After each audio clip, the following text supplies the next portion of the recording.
Alors, on commence avec 75 g de sucre qu'on dépose dans un poêlon dans lequel on va faire chauffer 125 g, 12 centilitres et demi de vin rouge avec un tout petit peu de thym.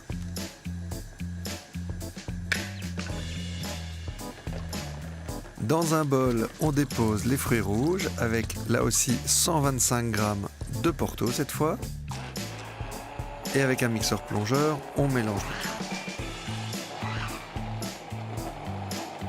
Voilà, ici évidemment on a quelque chose de beaucoup plus épais, bien mixé.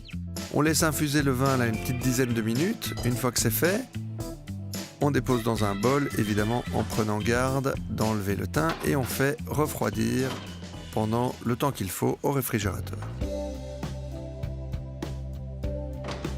Une fois que c'est fait, on mélange le vin refroidi avec les fruits mélangés au Porto.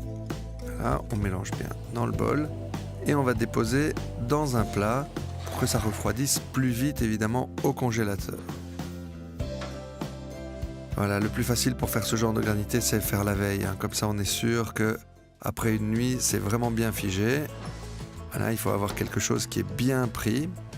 Et alors, à partir de là, c'est très facile. En fait, à l'aide d'une fourchette, on vient gratter la surface et on a une vraie texture de granité. C'est très très facile à faire. On n'a plus qu'à servir dans les coupelles. Ici, on a sorti les coupelles en cristal de la grand-mère. Et on garnit avec quelques fruits rouges sur le dessus. Et voilà un magnifique dessert de saison. Granité de fruits rouges au Porto et au vin rouge.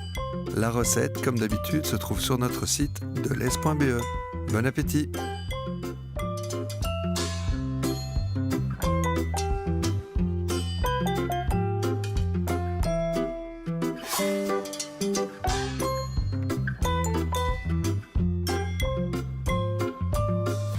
Delez, bien acheté, Bien manger.